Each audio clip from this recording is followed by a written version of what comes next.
All right, hit record, and we are good to go. Um, Woo. I will go ahead and share my screen for now. That way you can kind of see what I've got recorded. Um, if internet starts being an issue, I'll kick that. And yeah. So the White Queen. Let's see here. What did we have left on your character? Uh, I think I think it was just um you know, like backstory stuff. yeah. It looks like backstory. So fears, enemies, allies. We did you got the PNG art, so I'm gonna go ahead and cross that off. Uh, yeah, desire treasures, goals. We talked about the leveling process, um, and actually, um, I've been working on the storyline, Right. figuring out okay, um, starting off here, going through this progression, and how it's going to flow into the main whole campaign.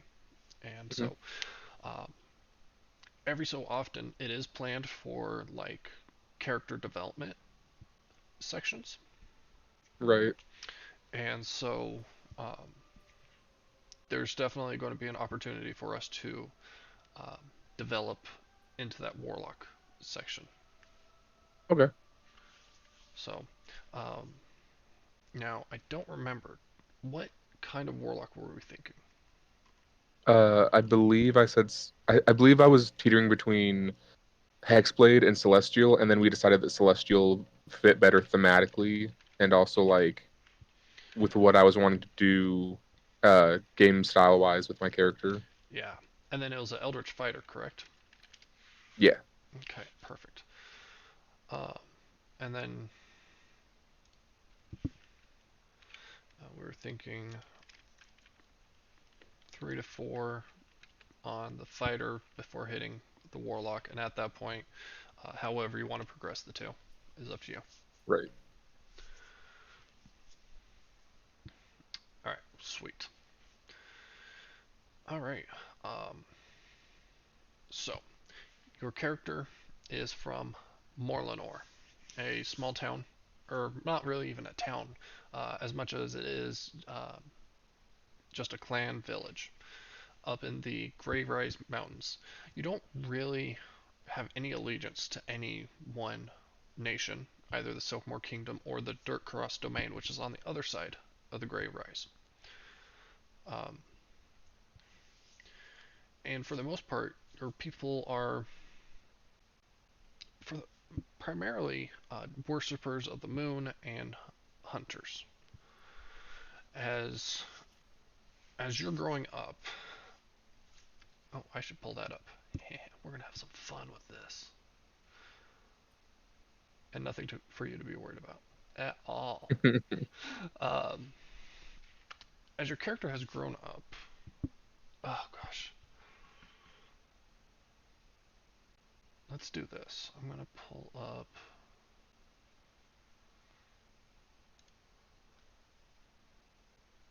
Are you still able to access? Boundary. Yes. Let me try. I think it might say no because it's not. Yeah, the game is currently offline. You cannot launch it unless you are the owner. Interesting. Okay. Let me. Oh, heh. There we go. Now it should be online. Okay, Just, one second. Let me try. yeah. Just needing a place for you to be able to roll, basically. Right.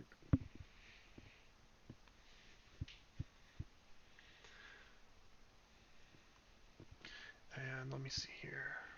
Do do do do. Um, is there a new link for me to use? Let me go ahead and get you an Because whenever invitation I click on the one from the ninth, it keeps saying that like it is offline. Go away. from the ninth. Oh, for yeah, that one's not gonna work. Sorry. Oh, okay, okay. I was thinking about tonight's link.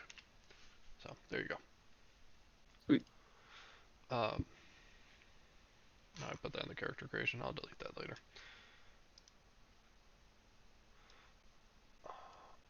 it won't let me pop out, pop out. Shame. Because I can get the other things to pop out. Um, yeah, let's go ahead. I mean, That one's nice. There we go. Let's do that one. wait, no, I'm not, because this is Silas's character sheet. Yeah, don't worry. Oh, okay. Yeah, we're not too worried about character sheets. Um, Basically, what we're looking at right now is just we're going to be rolling straight dice. Okay. So, no need to worry too badly. Um, at this point, we're going to go through Xanathar's character creation options, which we're using This Is Your Life. Oh, okay. Um, and so, if you have some ideas to work off of, great. But for the most part, we're just going to go through, um, figure out your origins, some personal decisions your character might have made, some life events, and we're going to use some supplemental tables to kind of fill in some of that backstory information Right. just to really get the juices flowing. Sounds good to me. Um, so, starting off with origins, we're kind of looking at where you're from. Um, Now, for family, are you thinking uh, you know your parents, or are you guys what? Yeah, I think he would know his parents. I think, honestly, I was thinking that he probably would have come from whatever I don't know what the average like family unit of the Pallet Elves would be, but like his would be probably pretty big. Would be or wouldn't be? Would be like think the Weasleys if that helps. Okay. Yeah, I would say normally for the Paldos, a standard family is two children. Um, just because of um, replacement. Placement. I like it.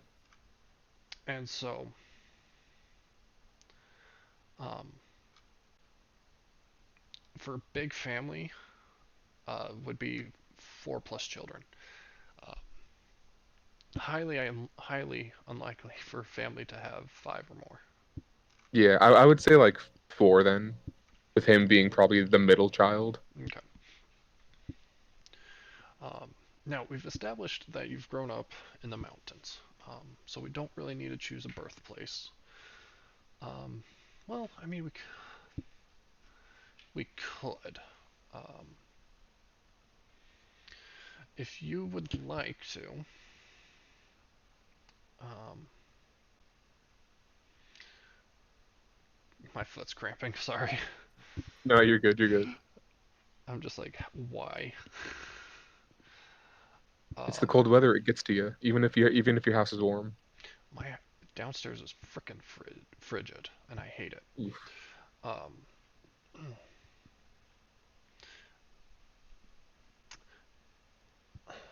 honestly, all right. If you would roll a D77. D77, Yeah, because the rest of these are things that I don't think would apply for your character. 33 33, we are looking at being born at home. makes sense. I mean that's kind of what I had in mind. Yeah. Oh, yeah. Yeah, and if you got something in mind, we're going to go with that anyways. Oh no, you're good. You're good. Yeah. So, um, and then we're talking about four siblings. Yes. Um, And I think it'd be a pretty even split of they had a daughter, a son, they had my character Locke, and then they had another daughter. all right. And I'm assuming in that order. Yeah.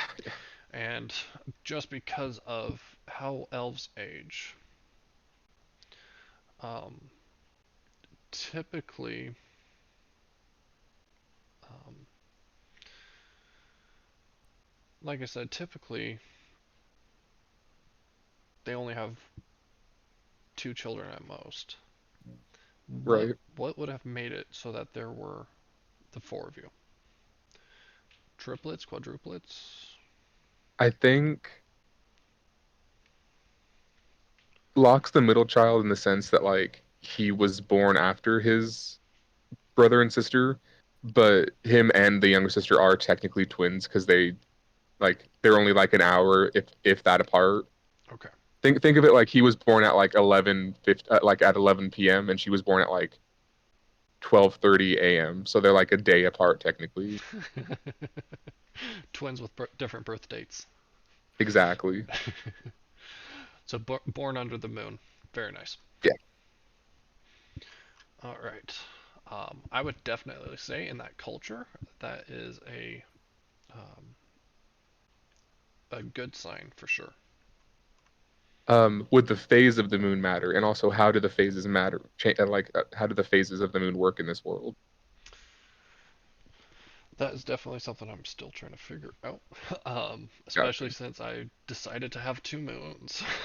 I mean, you could always do it where one is just like super slow compared to the other one, because I know that's how a lot of fictional places do it. Yeah. Yeah, I don't expect them to always travel at the same pace. And obviously, one is going to be closer than the other, so they don't ever, collide. Um, but let's see here. I think what we'd be seeing is the moon would one moon would move more along the uh, equator with variant just slight variations depending on the time of year. Right. Um, and now I have to remember the moons. Malola and Dalera. Yep. So Malola would move around the equator, and I'm going to make sure to note that with that.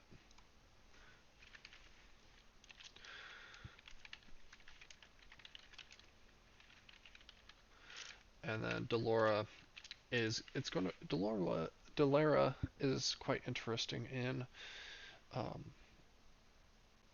it almost moves in a it not quite along the equator and not quite um, around the vertical plane of the planet. So it's like diagonal. Yeah, and I need to figure out what the word is. So, I mean, it is quite often that you don't see it and that you see both. So, Gotcha. um, With that in mind, just because you know me and you know I like to be dramatic, I think him and his sister would have been born on a night when it would be a new moon for Melora, so you don't really see it, and it also just happened to be a night where Delara was also just not in the sky because it's on the other side of the world. all right. So, born on a dark night. Yeah. All right.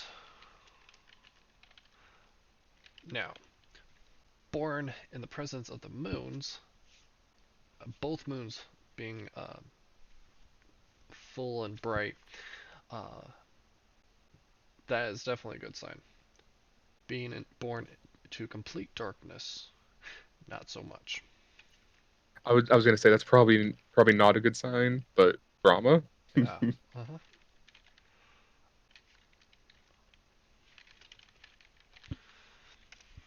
But that is a cultural thing.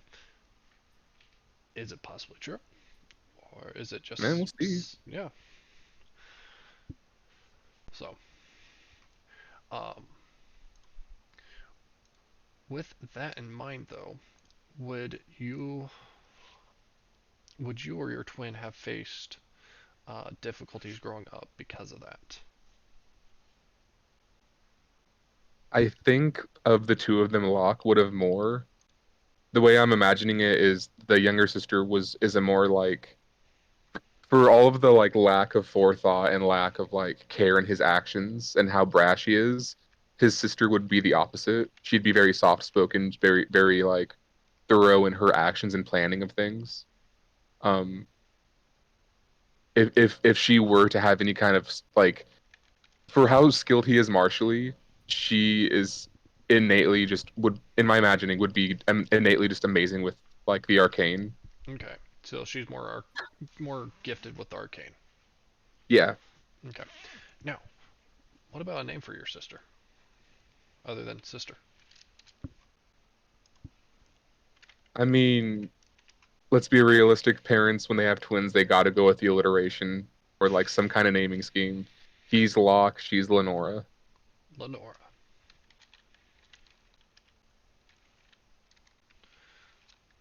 Twin baby sister. Born on the next day. Okay.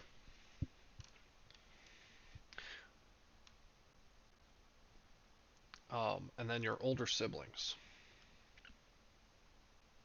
Um, God, what are good? I'm like, what are good elf names? I don't know good elf names, And and I I did don't even know good normal people names. I did throw the fantasy name generators in the character creation chat for you. Oh yeah, you did. Yep. Um, I guess I would, if I was really nice, I would have gone to like elf names and said, "Here you go." Um, Come on, internet, be faster.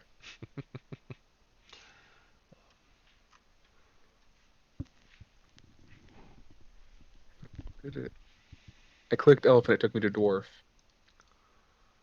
because that's how that works. Um, I think for his sister, his eldest sister, it would be God, I'm so indecisive. I'm very sorry. no worries. Yeah, whatever names you come up with, go ahead and just put it in the character chat and associate who gets what name. Um, Gotcha. Now, we obviously know lifespan of elves can be quite vast. Um, in this case, let's go ahead and roll 2d100 to figure out how much older the oldest one is. 2D 100. Yes. Gotcha, gotcha. Watch them be crazy. Yeah, I was gonna say watch them be crazy years apart. Yeah. I figured it was going to be something like this.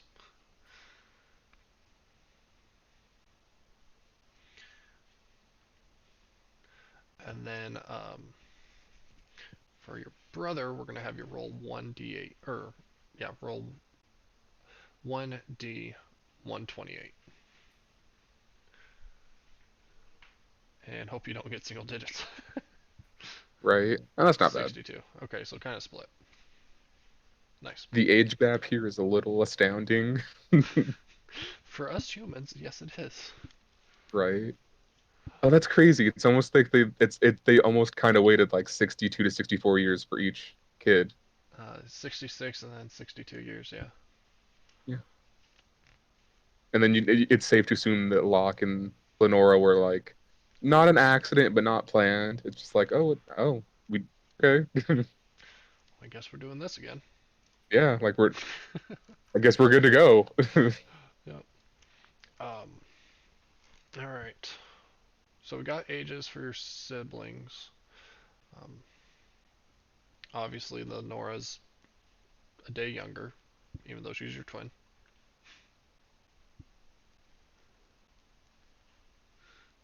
However, somehow I feel like that would be kind of a point of contention. Yes, yes. At least there's no He arguing of who's the oldest. No, Locke has made it a point throughout their childhood together that he is the big brother. And he is, and not just in a way of like, I'm older than you, you have to listen to me, but also in a way of like, I'm the big brother, only I'm allowed to pick on you. Yeah. Oof. So I was just looking at how the adventure posted to Twitch, and it's broken up into 5 segments. Oh no. Yeah, so I think I'm going to just block all but the first one because the first one had 2 hours and 44 minutes. So right before I crashed, I'm going to make the others invisible so nobody can stumble upon them. Pay no attention to the image to the videos, please. All right. No one look. Yeah.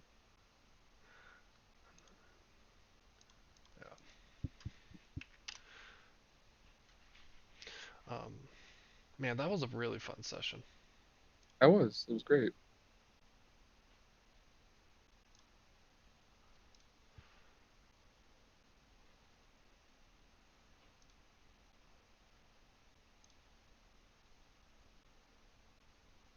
Um, all right, so we got your siblings. You're picking out names. Oh, I got him in the chat, by the way. Oh, oh, just in the Will's notes. Okay. Um,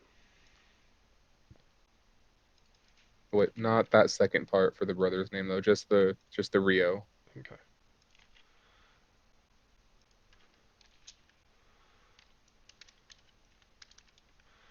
Um, plus 128 in years,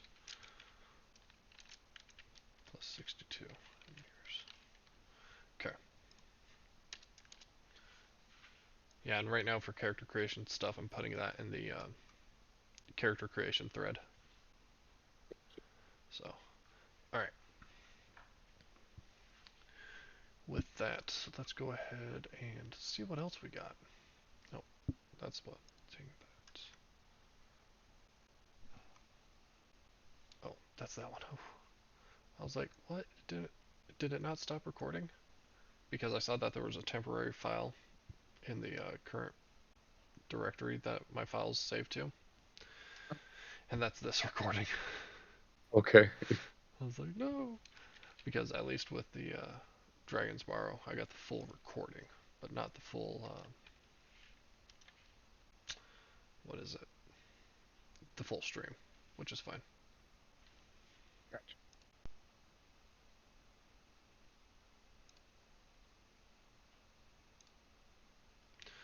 All right. So let's see here. We got your siblings. Uh,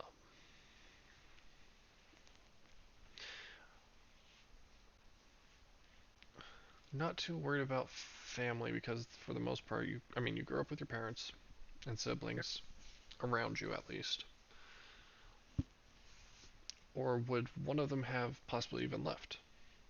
I think I don't think she would have left the village, but I do believe Ashala would have definitely not lived at home anymore. Oh yeah. Um, it would have, and like while she is an older sibling, like an older sister, I feel like their relationship more would have been more along the lines of like an aunt, if anything, Hmm. just because of like she's there and she visits, but she doesn't really she's not there for your formative years as much as like a sibling usually is. Yeah.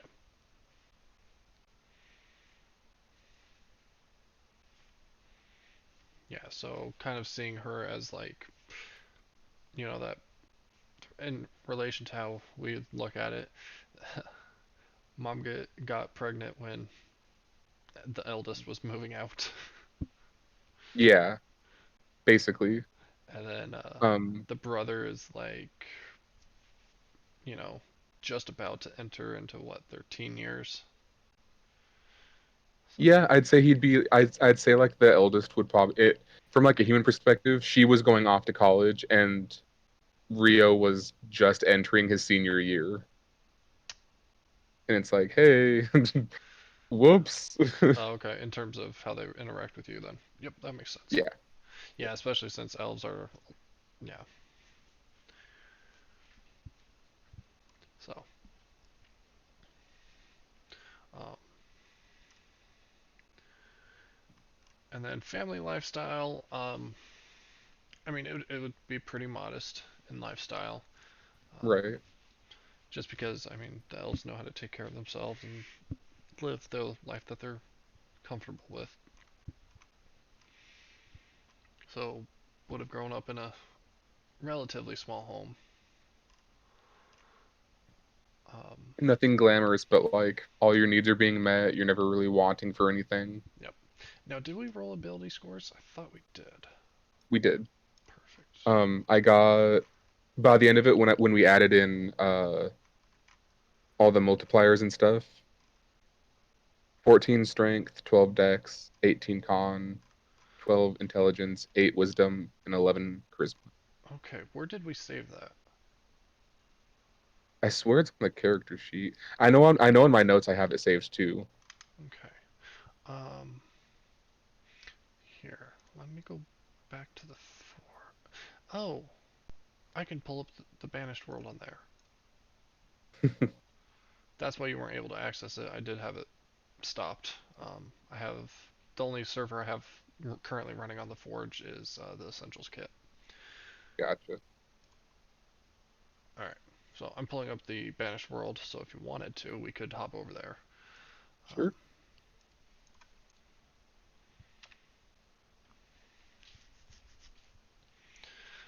uh, I need to hurry and finish up. I need to get everything converted over to version 10. I'm sure that's a headache. Uh-huh. Yeah, the modules is the worst part, and I need to actually sit down and just focus on the modules because there's a lot of things to do. And so I just need to do it on one world, get all the modules correct, perfect, how I want them, and then copy those settings over to the other two worlds. Right. Because I'll run the essentials kit for. Oh no. Oh, Oh no. phew. It loaded. It Okay. wasn't. It wasn't wanting to load. I was like, no. All right. Oh, yep. So we rolled an 8, 8, 11, 13, 12, 18. And then you had 5. Interesting. Your spread is not far different than one of my Crystal Strahd players' spreads. And I'm not That's joking. super that's super coincidental and crazy, but I like it. Yeah. Oh no, they actually did roll worse. Oh really? Yes. Replace one of your 8s with a 4. Ooh. Yeah. Ew. I think they had a total of 27 points for distributing to their sixth ability and the rest. For curiosity's sake, what class are they running? They're running a cleric. Cleric? I think, yeah. Yeah, they're running Oh, a okay. cleric. Um, Okay. I'm assuming the dexterity is the lowest. no. Really? What is their lowest? Charisma. Uh, fair. So, I'm just uh, picturing like a really grouchy priest now. right. So, um, yeah. Oh, okay, I forgot about that one. So, alright. We got the siblings. We got. Oh, here we go. Uh, do we have character sheet? Yes, we do. Perfect. Go ahead and, if you would please, roll Yes. 3d6 plus 1.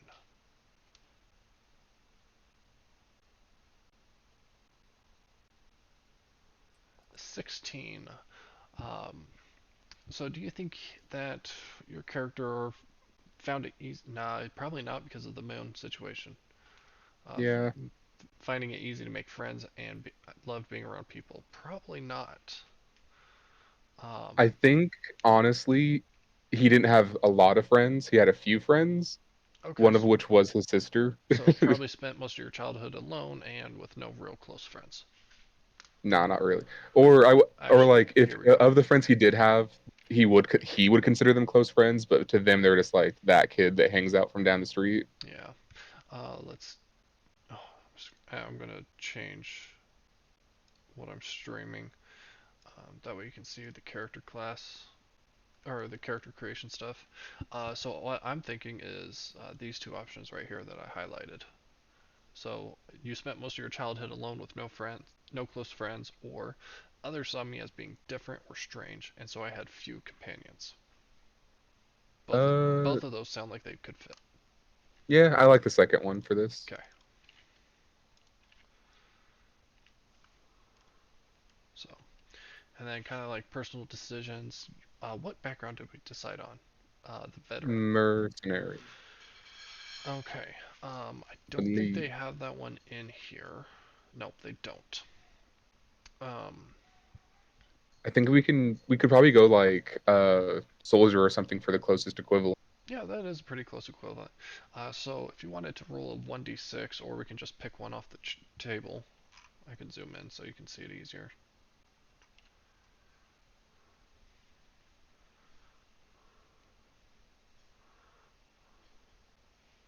Honestly, probably number 5. 5. Like I Okay, didn't do this for at all for any kind of like morally upright reasons. I wanted out and I wanted like the funds to do what I wanted. very nice. So, fame and fortune, joining mercenary company, selling your sword to the highest bidder. That works perfectly fine. Yeah, and that definitely fits in. And then you were doing fighter to start off with. So let's see what we got for what it says. Why you became a fighter. Um, really, with the Moon Druids, 5 fits perfectly here. You grew up fighting and refined your talents by defending yourself against people who crossed you. Yeah, that works perfect. Um, maybe even add in crossed you or your sister. Oh, definitely. It's definitely one of the situations of like I'm allowed to pick on her and make her cry, but because we'll make up, we'll have a conversation within 5 minutes to make up. Yeah, But if anyone else ever made her even uncomfortable, it was on. Like we're rolling in the dirt, and I'm gonna make you cry. yeah. And then considering you're an elf, you would have had quite a number of events happen throughout your life. Here it says roll 1d12. I'm not going to do that. I'm going to have you roll 3. Do I want 3d4? Yeah, let's do 3d4 because that guarantees at least 3 events, 5 events. Okay, that's a good solid number. Um, and so, like, if we look here, there is quite a number of them. Um, and so let's go ahead and start with a D100 to kind of see what might have come about. 20.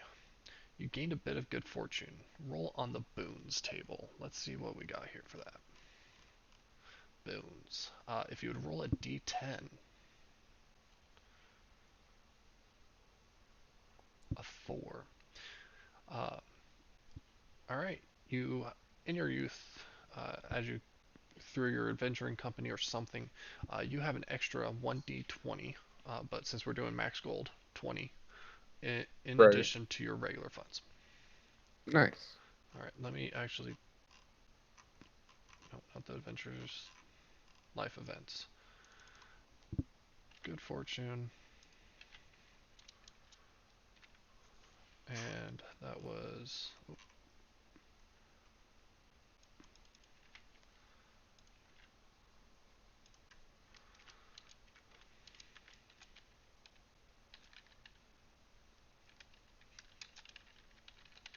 And since I'm not driving up to Tri Cities tomorrow, I am not worried about staying up late now.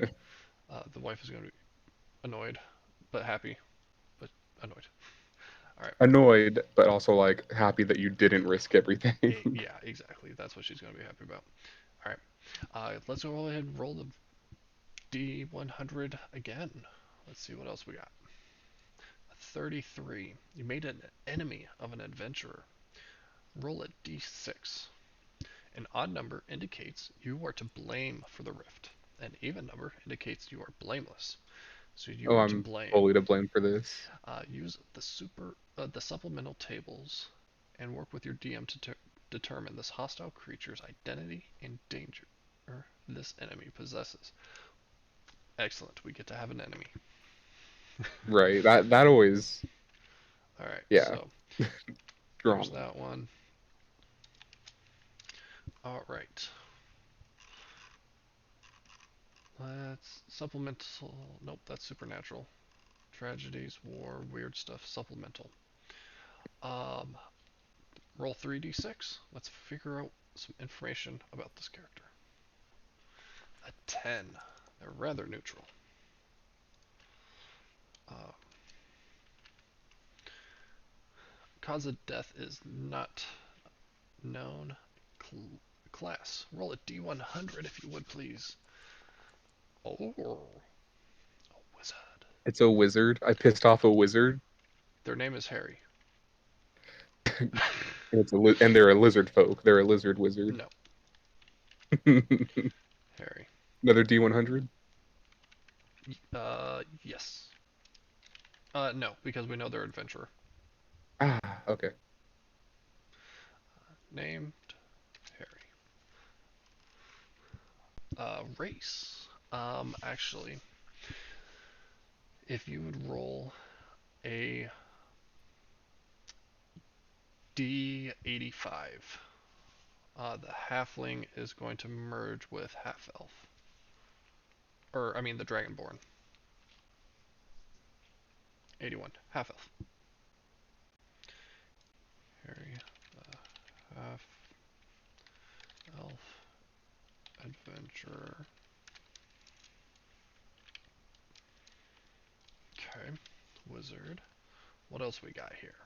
Relationship is hostile. Mhm. Status. Roll 3d6 once again. A 9. Alive and well. Okay.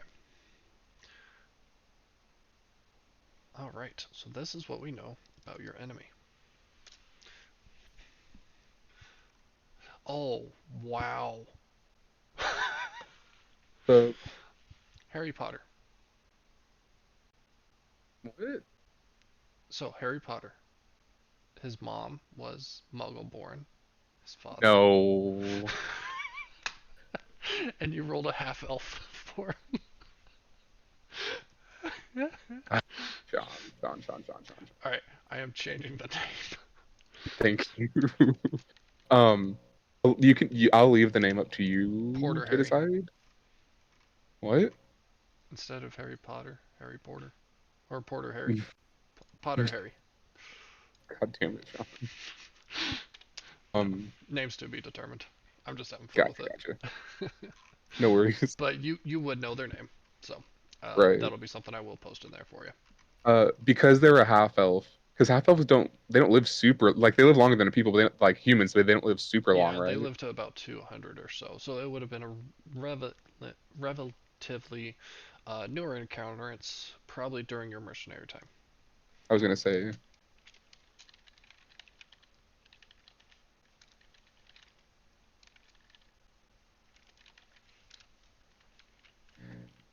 Uh, do we come up like I guess we come up with how I offended this person now, huh? Yeah, sure. Uh, I think he fully just mouthed off to this person. I think he mouthed off, got lucky, and didn't get like polymorphed into something.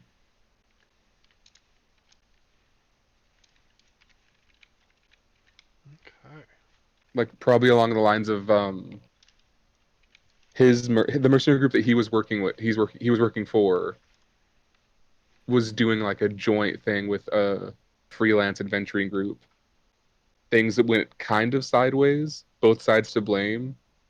And when the wizard piped up, he piped up back, and the wizard just happened to be like the situation just happened to be that he could get away with things because the wizard just spell slots.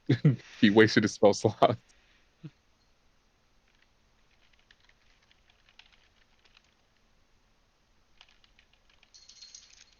Okay.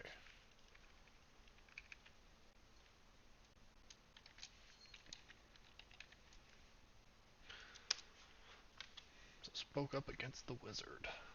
Very nice. All right. Let's see what else we got. Another D100. My good sir.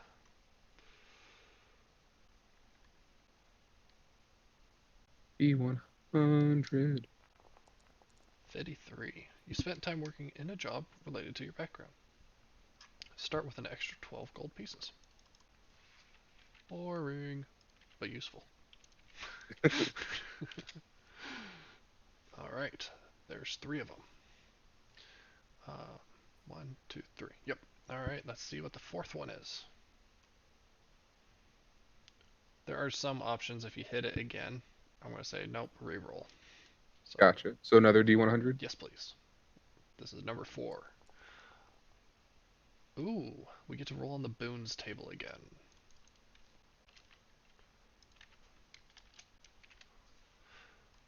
For being someone who is very unlucky, you actually end up being quite lucky. Uh, Go ahead and roll Right? a d10 for me, will, if you will. Clever wordplay. No, that was 100% on accident. I meant to say Oh, if you would. Uh, you saved the life of a commoner who now owes you a life debt. The individual accompanies you on your travels and performs mundane tasks for you, but will leave if neglected, abused, or imperiled. Determine I details about feel this character using supplemental tables and working with your dungeon master. I feel like this should be a reroll Why is that? because he's not nice enough to keep someone around. Okay, that works for me. Yeah, I just feel like that entirely would not work because he would save someone and then he'd turn right around and be like, you're an idiot for getting into that situation to begin with. I can also see it being a situation where they don't care that you're rude, um, as long as you take care of them. Gotcha. So it's your call. Yeah, I'll reroll just because like A 1. A friendly wizard gave you a spell scroll containing one cantrip of the DM's choice. you know what? That one I like. You got uh, you got the spell scroll from the wizard, and then you mouthed off at them. No, yeah, that works perfectly of like this person him and this person like clicked and they were like joking and stuff up before things turned sideways. And then they had their big blowout, and the wizard and his group left, and they never thought to get the gift back. Right. All right. Let's see here. Filter cantrips. Ooh. Do do do do do do. Spare the dying. Works perfect. I can definitely see a wizard not being able to cast that, giving you a spell scroll for that. Nope. Goodbye. All right. Let's try this again. And it needs to be of a wizard class. Okay.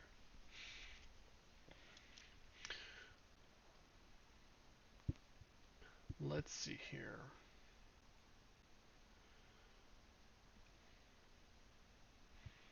Um, no, we're gonna go with create bonfire. Oh, I forget. I Do unfortunately that was a cantrip spell. spell scrolls when you use them, do they go away? Yes. Gotcha. Man. All right. Let's try this again. Create bonfire. Import spell scroll. Done. Close. All right. There we go. Now you got your bonfire in your spell as a spell scroll. All right. Another D100, please. So many D100s. 10. You suffered a tragedy. Roll on the tragedies table. This is the last one, so Gotcha. D12 This if is you would, please. very apt for being the last one. Oh yeah. A 9. You did something that brought terrible shame to you in the eyes of your family. You might have been involved in a scandal, dabbled in dark magic, or offended someone important. The attitude of your family members towards you becomes indifferent at best, though they might eventually forgive you. Ooh, this could explain why you left the Oh, fully. Uh, so not dark magic or anything. I think I fully think that uh with them being such a close a village that's so like away a remote village, arranged marriages aren't unheard of. And I believe that because I'm gonna be playing him as a gay man. Um, I think he fully just did not care for that and was not by choice, but was like caught like disrespecting that whole tradition, if you know what I mean. uh-huh. Um, and that led to him and who everyone was like, oh, they're best friends. No, they weren't. They were not just best friends. Him and that person both leaving the village. Okay. with, and I feel like the animosity would be more like his parents and the older sister, and then like the indifference being Rio and Lenora. With Lenora more just going with the flow of what everyone else is doing because like she don't rock the boat. Um, well, you shot yourself in the foot on this one. Lover, Oh no! Wait, what? who is the gay, who is Locke's lover that left the village Uh, as well. Let me roll up a name.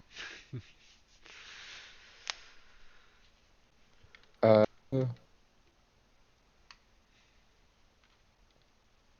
God, you can only click re-roll so many times before the same names pop up, huh? I know, right?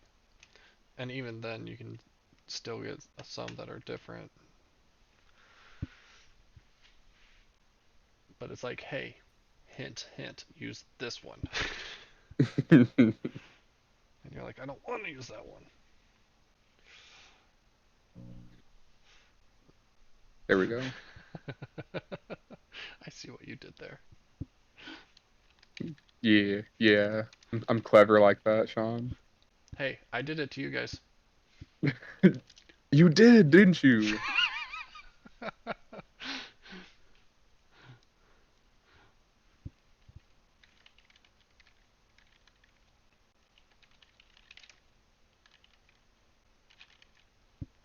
Um, since we're talking about Velor, we need to figure out some more details. Roll 3d6 for me, please. Oop, oop. A 13, neutral good.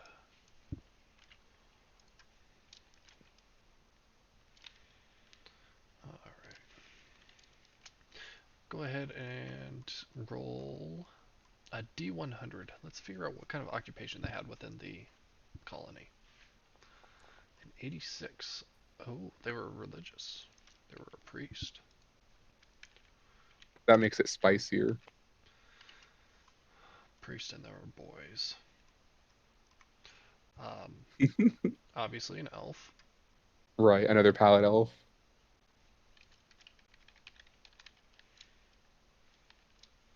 Also, just to keep things from getting into like the weird category, I feel like they fully would have been like the same age group.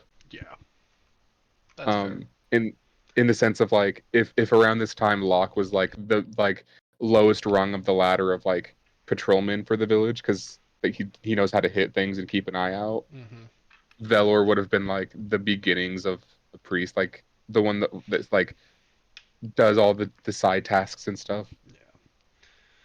All right. Status. Let's roll another 3d6. I actually have an idea for this instead of Oh, rolling, Sean. okay, perfect. Uh, he would have come with he would have come with Locke and been part of the same mercenary group. So you know the Hot Enclave, how people are chosen. Oh. I fully think that because of his devotion, like even after they left the village, he would have been a very very devoted religious man. That like for every time that Locke was gonna like flip his lid on someone, Velor was like, "Chill, talk about it, let's work this out." Uh, I feel like he got asked to go there, and Chosen to ascend.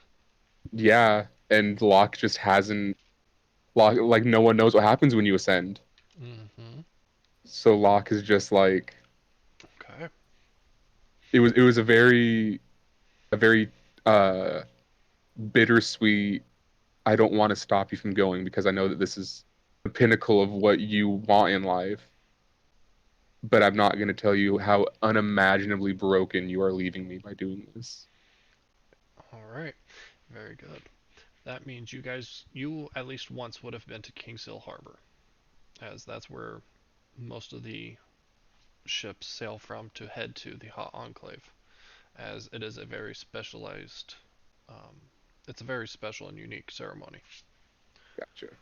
And so you would be familiar with the ceremony of individuals preparing and leaving for. the Hot Enclave and for the Ascension.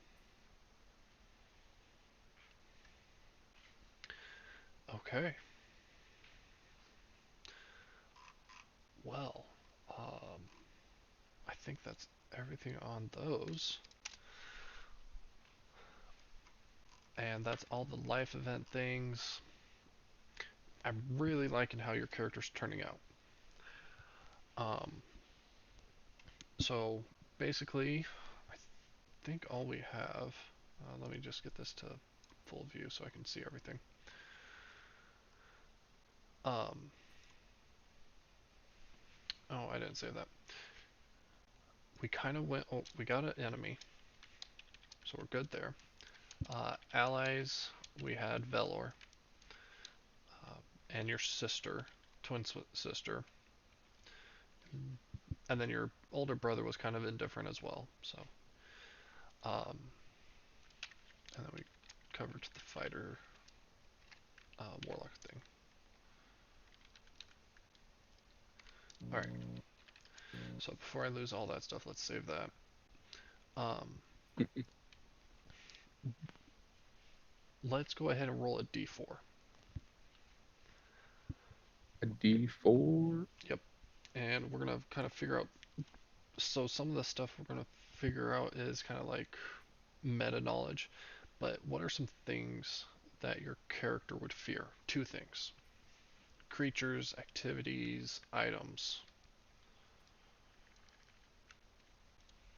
Uh, I think.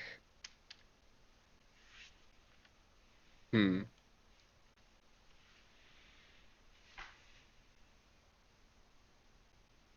I think would having an aversion to something count as a fear, or does it have Yeah, to like yeah, that actually would be. make him like? No, that's fine. An aversion would work. I think he fully after Velor left, he fully like just does not do with any kind of religious iconography. Oh, He that man was his heart, and when his heart died, like left him, any kind of love for like ascendancy or religious properties, like he doesn't care. He could he's not gonna go into a burning like nunnery to save anyone unless he's getting paid to do so, and even then he's not gonna be like gentle or nice about it. okay. Very nice.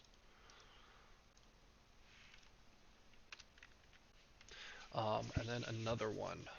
Um, possibly some sort of creature that you've come across as a mercenary. Um, and while you might be not not eager to fight it, you might also gain some insight already towards that creature.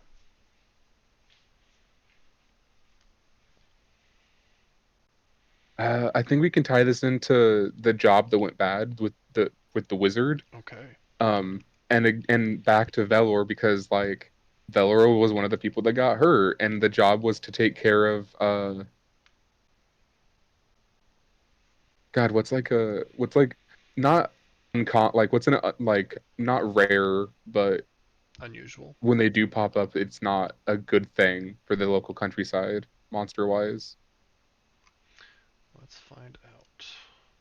Let's go and look at some monsters. Um, so we can look at probably beasts, and let's look at some plant creatures as well.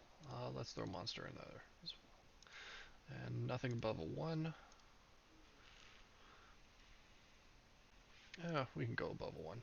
Let's just go to up to a 5. Filter monsters. Uh, 23 pages. Jesus. Let's I'll roll a just throw an idea out let's there. roll a D23. Let's figure out what page we're going D23. to. Sounds good to me. Let's use some dice. Page 19. All right, we're going to start with from the last one, move forward. There we go. 19. 1, 2, 3, 4, 5, 6. All right, we got on the swarm. So 1, 2, 3, 4, 5, 6, 7, 8, 9, 10. Roll a d10. Wow, that actually worked out pretty nice. Oh, hold up. It did, right? D8, D8. because I'm not using Spelljammer monsters. Got Three. One, two, three. Um. Oh, this is actually a Spelljammer one. So go ahead and we will use the Wretched. Oh, they're toothy maws. Ooh. Are you able to see that? you. Yeah, yeah, yeah. Oh, I could just save that. Those look like the kind of thing that would hunt in like massive packs. Yeah. All right. Let's see. Let's learn a little bit more about this because you would know. Um, so the Shadowfell's pervasive melancholy sometimes gives rise to strange incarnations of the plane's bleak nature. The sorrow-sworn enemy embody that forms the suffering that are inherited to the shadowy landscape. They visit they visit horror on those who stumble into their midst. Okay, I can have some fun with this.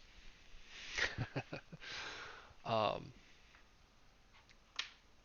Wretched. Okay.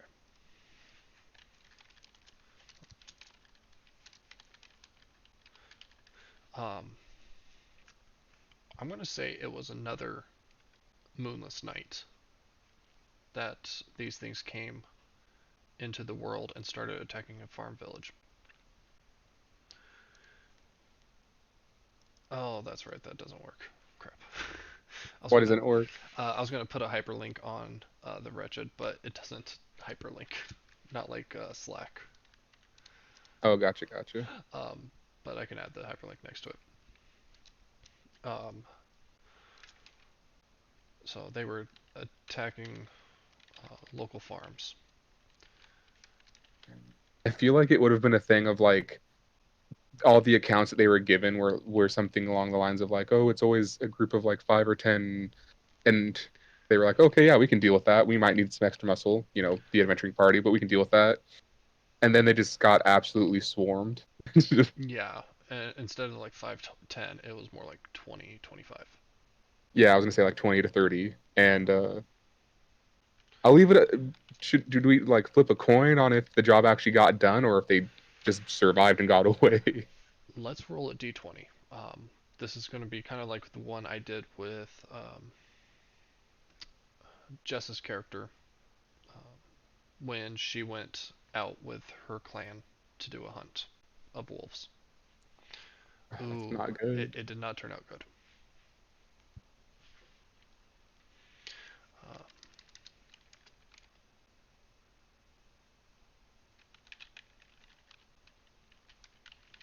and preparation that caused the job to go bad.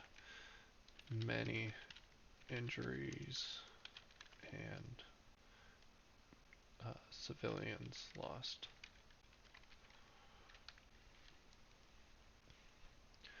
Um, Veller was among the injured, and if the group had listened to the wizard, they might not have suffered so badly.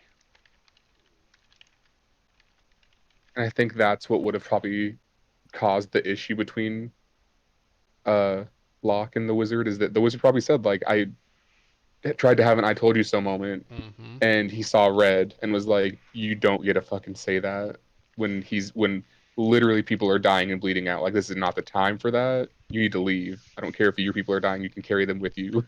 Yep. Um, let's go ahead and figure out two desired treasures. Magic items, possessions, ownerships, titles. Something that your character might be working towards. I mean, we've already decided that. I mean Velor, Okay. he Um, want he wants him back. Veller is wanted back. What else? So let's go ahead and roll. Let's roll another d4. See what how many more items we should add into here. And obviously we can add more than that. Um, Gotcha. so we can say Velar is one of the two, or you can say two other items at your choice. We can have. I think in his mind, that's always going to be like his primary goal of like if I can find a way Mm-hmm. to get to him or get him back, like I'm going to do it. But he has other things that are actual like doable. Yeah. Um, let's see here. Um, yeah. So,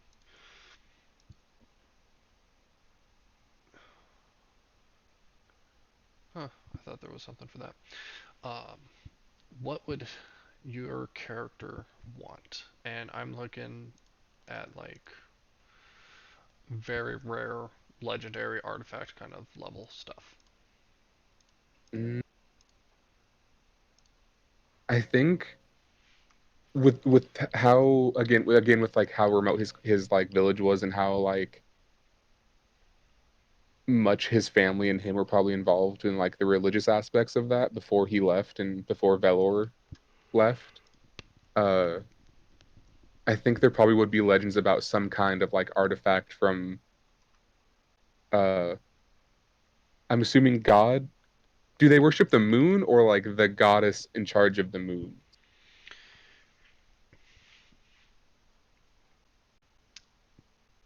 It's more of the moon itself, um, Gotcha. because I for the most part, there is just one religion. oh, okay, okay.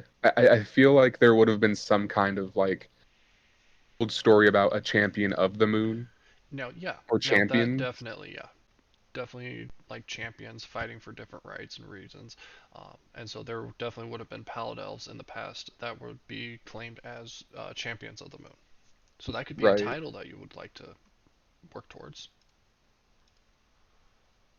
Yeah, I was thinking more along the lines of like there's a like you kind of like you know how like there's King Arthur and there's Excalibur, something to that like there was a great champion in the past that had a well-known weapon that was lost to time.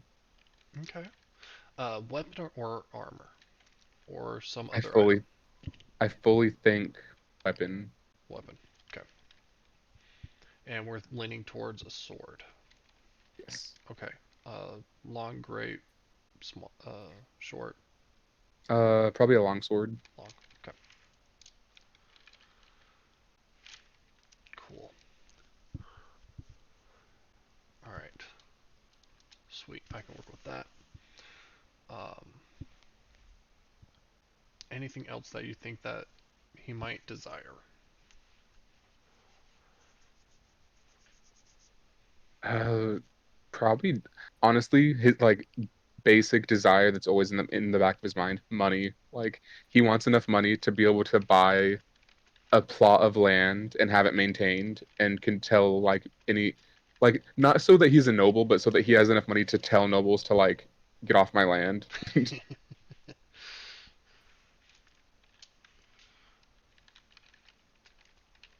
Like he hasn't I would say in the past that he hasn't shied away from like, hey, if you invest in this, you'll have lots of returns just because he likes the idea of like, Easy money. yeah, I want money from that so I can do my own thing and not have to listen to anybody unless they try to make me listen to them.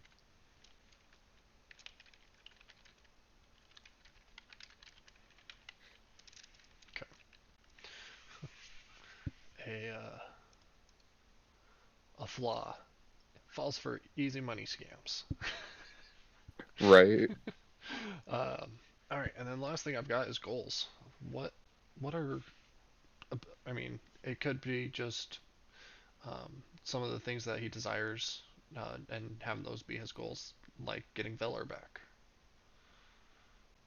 Uh, I think I think yeah, like getting his loved ones back. I think after because they would have left when they were like Around the what? 100. Yeah, so he's been gone for like almost 100 years, and he's probably had not had Velor with him for like at least like 40 or 50. Hmm.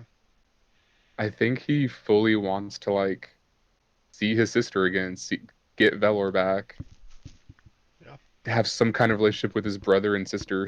Like he because of how things ended, he could care less about his parents, but like his sister and his older brother are like at least he knows that there's something that can be done there because they weren't really like uh bad about it. They were just like, it maybe it'd be better if you left. You know, we don't want you to leave, but it'd be better if you left. Yeah. All right, awesome. So I updated that. Let me go ahead and pin that so we don't lose track of it.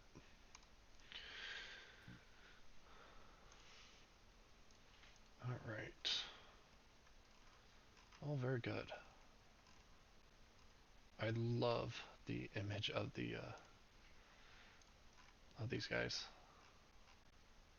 of the wretched, Yeah, it's a little unsettling. right?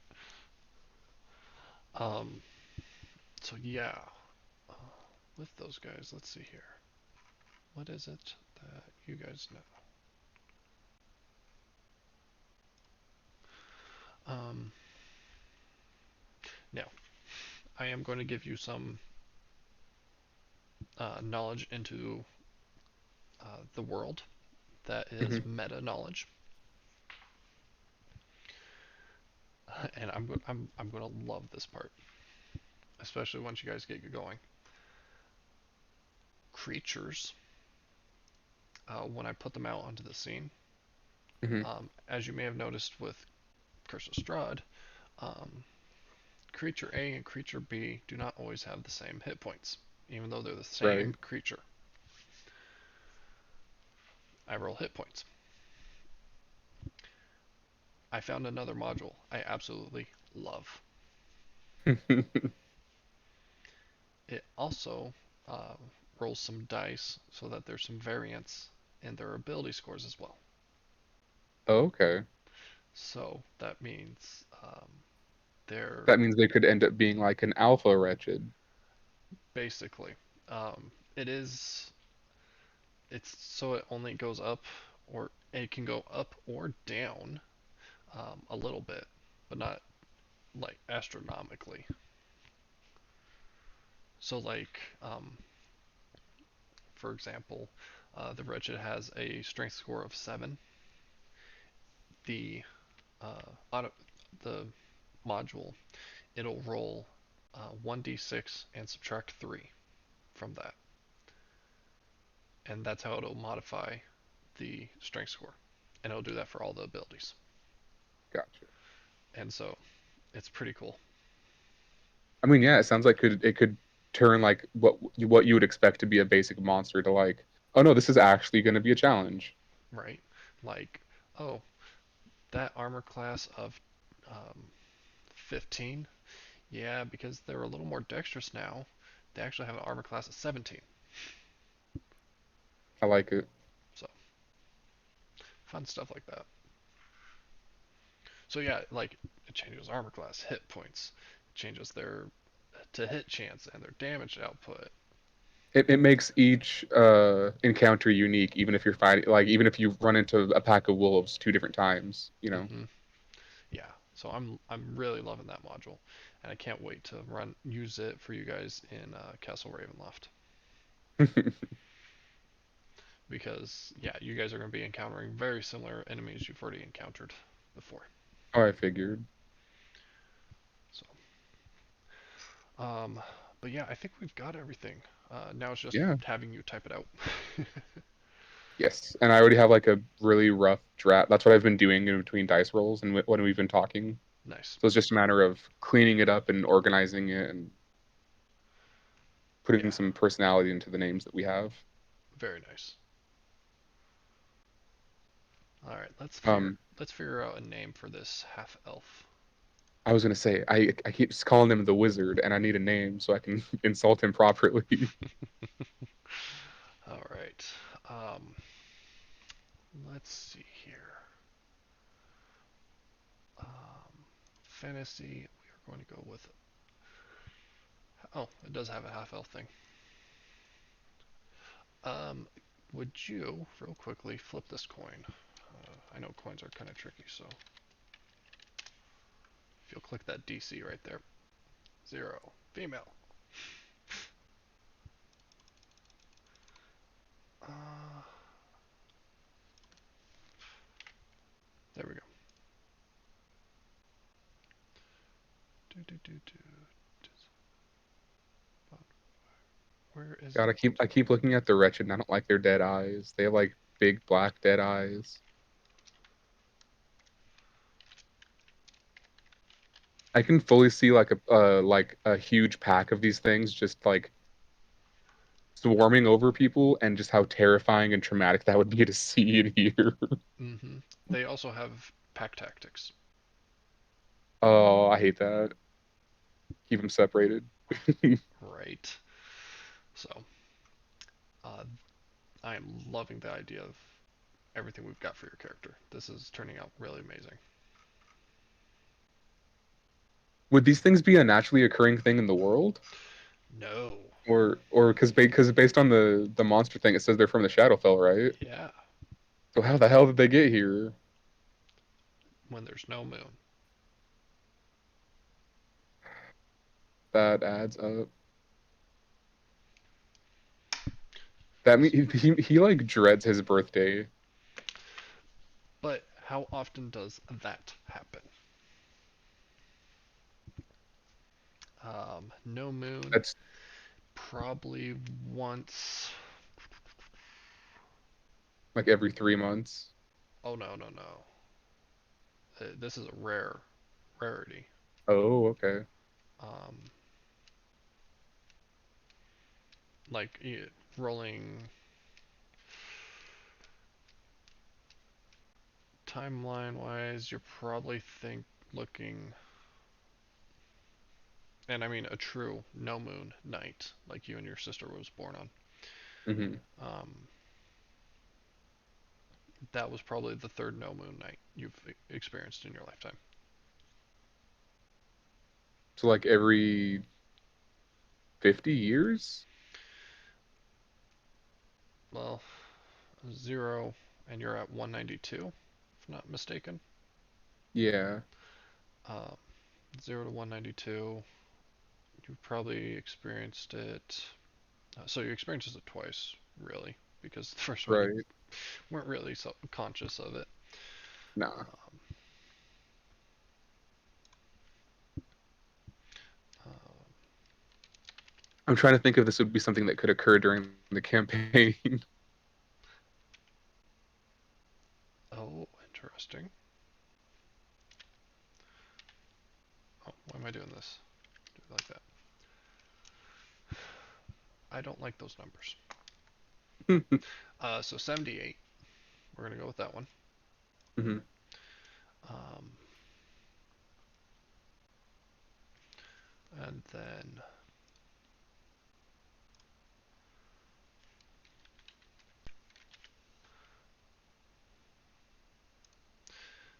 we're gonna go 1d14 plus 78. So 102. No, because the half elf wouldn't have been around for it, or wouldn't still be around.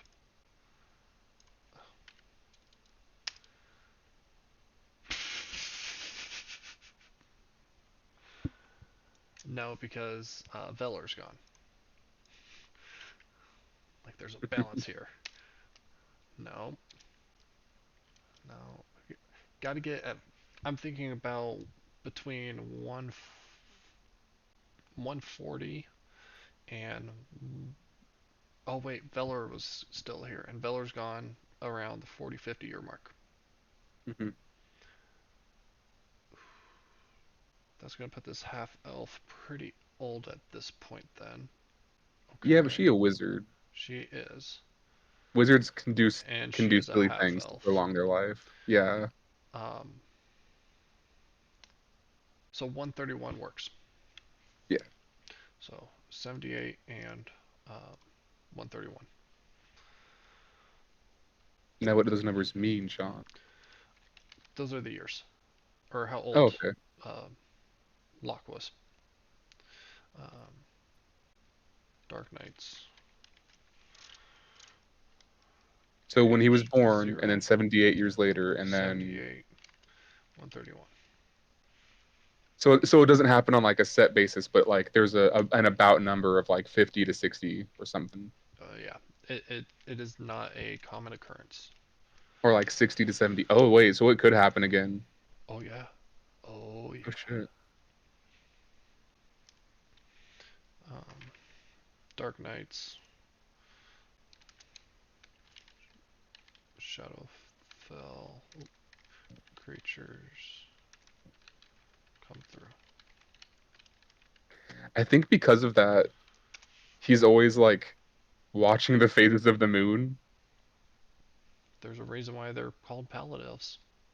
Yeah. Like I think probably to a more fanatical amount than would be expected of a palette elf of just like, Yeah, because of the Dark Moon birth. yeah.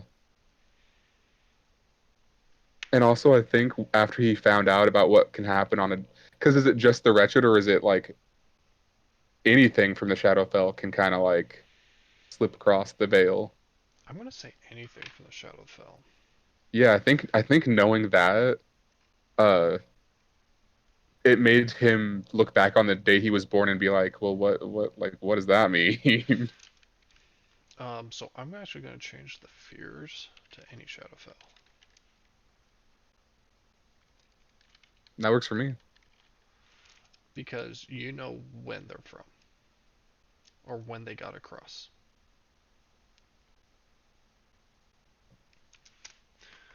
or at least you would be once you realize that they're from there.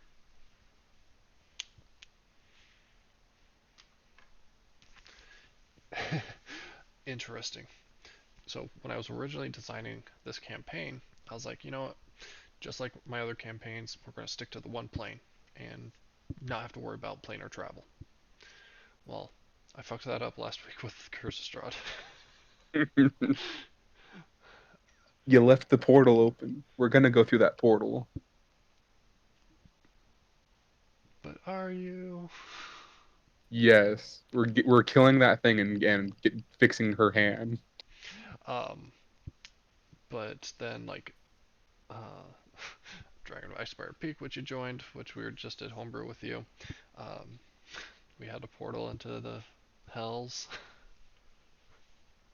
that It's ended like the the world's world. trying to tell you something, Sean. Um, I know it's like I don't want to do portal travel or planar travel. And then I was going through and I was creating this adventure, one of the adventures for you guys. I'm like, ah, shit, planar travel. I mean, to be fair, you can just make it so it's very difficult in this world. It is. It's not Like, impossible, but it definitely does happen. Um, just case like in it point, does the Moonless Night. Shadowfell. Yeah, the Dark Knights. Um, let's come up with a fun little name for those. I think Let's. there's an added twist to it too. If like, oh no, these monsters, these things like slipped into our world from whatever because of the lack of a moon, but also Tim from down the street disappeared and no one has seen him and there's no evidence of him like being killed or having left, you know? Yeah. Let's see here. I thought there was a place for moon names. I know I used one.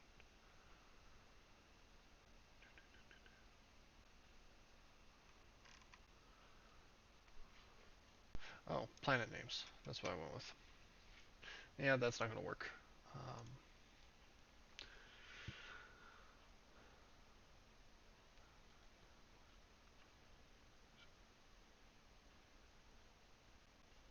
let's see here. Um, events. Oh, what?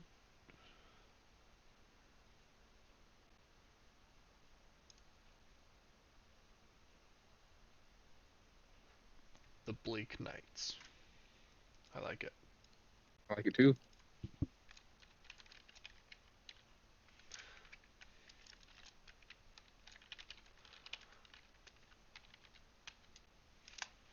All right. I need to go ahead. Let's roll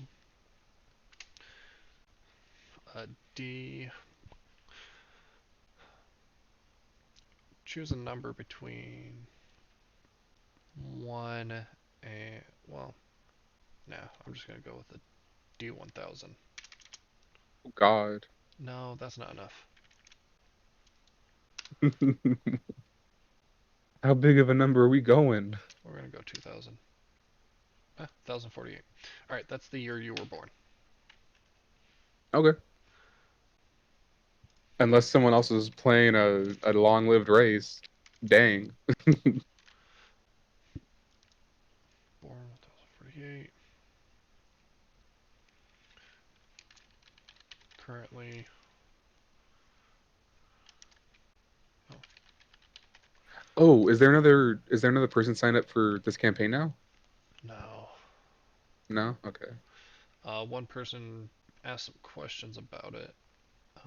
Actually, let me check the drive, see what's possibly happened. Player applications. I'm gonna pull up the Curse of Strahd one too. Response is just yours. I'm getting. I'm kind of losing hope. Do you think it's just because of like I the think it's the price, timing, pricing? pricing, because that was the newest Curse of Strahd players hang up on this campaign, Gotcha. and I mean, yeah, it is up there. It is a homebrew, entirely homebrew campaign though. Yeah, it's 100% homebrew. Like currently, I have a note to use a um, adventure that out of a very common module. However, um, I'm putting it on extreme difficulty mode Oh, because it's designed for like early level gameplay, tier one gameplay, and I plan to run it for you guys when you guys are like almost at the beginning of tier three, which is like 11 through 15, and this is supposed to be like a beginner mission. that will. And so Hmm, like I have to put it on extreme difficulty because if I don't, it's like it'll why be a you get cakewalk. yeah, it's like why are you guys doing this? I'm looking forward to seeing the Prison Break characters pop Results. up. Yeah. Yeah, and so I am having to do a few things with those characters because like monstrous races are not a common thing out here. So I'm having to do some DM magic. I was wait, how many of them? How many of the escapees were monstrous? I know my character was. I think all of you guys were Oh God, we because really were just like, you know I what? forgot to put that restriction. We're gonna dive fully into this whole issue. Let's see here. Do I still have it? I do not. Warden Cam is dead. Hella dead. Let's see here. I The should. man got exploded. Oh, do I? I don't even remember what I saved this as. I mean, you could fully use them as a um like a dark adventuring party, basically. Yeah. Let's see here. Oh, I do not remember who it was. Um,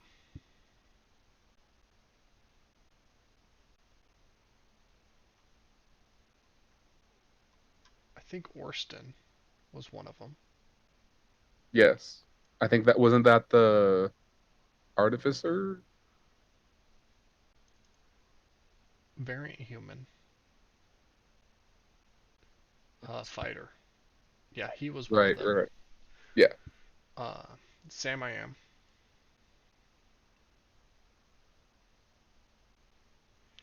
Um,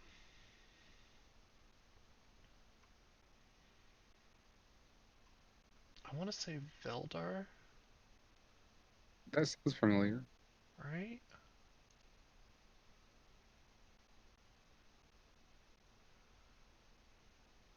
How does a sorcerer have scale mail? Dwarf. Veldar sounds right. God. Wait, did I? I did not record this. Shoot. Oh, wait. Discord has history. Now, what night did I ran it on a Friday night.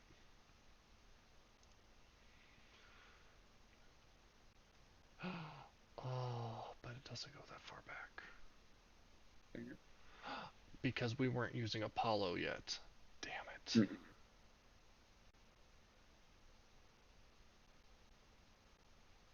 Yep, I don't have that. I don't know who the characters were. Uh, Halesis was yours. The Snake Boy, yeah. Um,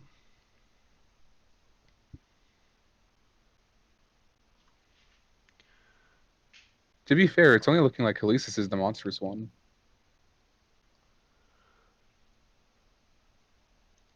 Because human fighter, dwarf, cleric, hold on. I think elf? Halesis is level 10. Alright, so we got level 10 characters. Sam I Am is not it. Level 10 fighter with Orsten. Level 10 sorcerer with Veldar. Because I remember you guys casted freaking um, Large shrink reduce. reduce on that one. Alright, let's see here. I'm just going through, and if someone's level 10, then they're on.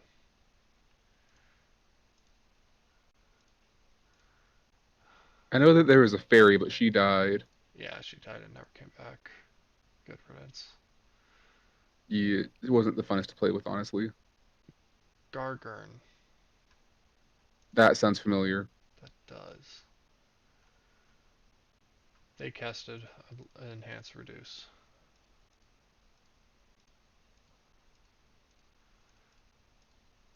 Because there was like, what, four or five of us, right? I think there was a fifth one. I know there was a fifth one, and I want to say it was a Sam I Am, but I'm not That 100. sounds percent about right.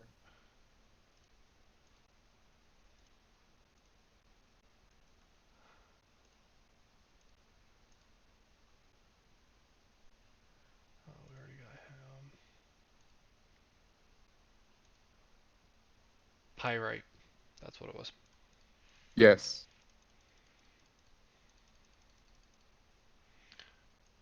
All right. So, yes, those five characters will be making a reappearance in this campaign. Um, so, Yeah, of those five, like only what, two of us were considered like out of the norm for this area? yep.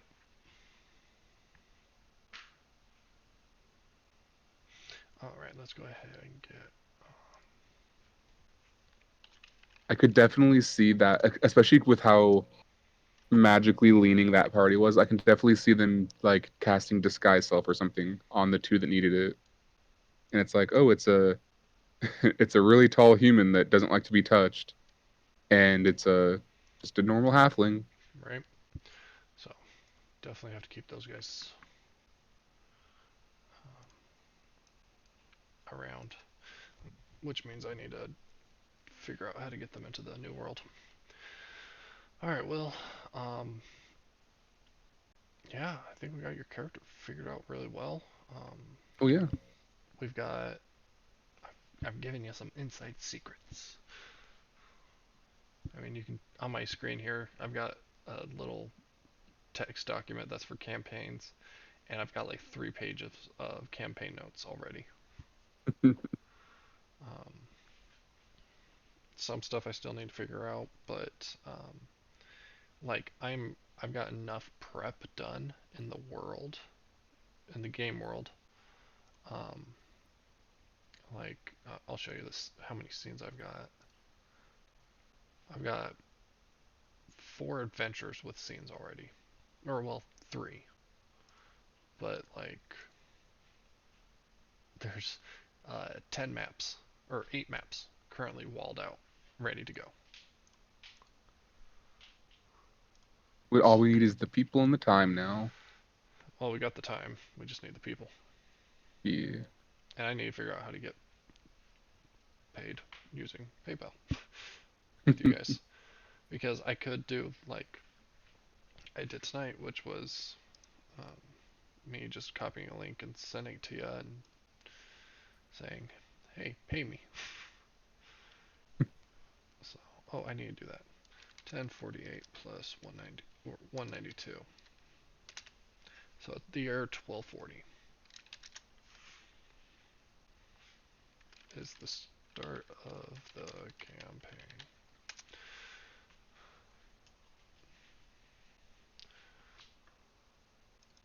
All right, I'm going to copy that over into my DM notes.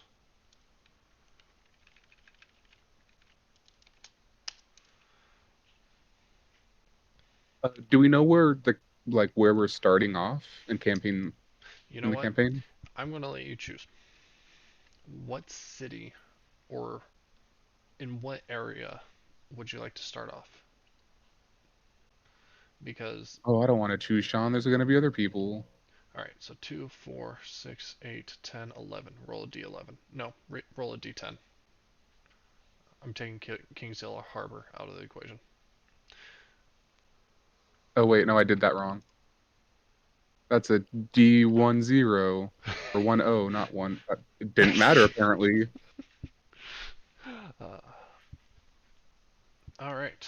Well, since I was counting them from there, we will be starting in or around Neothalis. Fair enough. Oh, that has very interesting effect. That I has mean, a very interesting effect on the campaign. based on its location, I'm assuming it's like a heavy, heavily traveled trades town. Sure.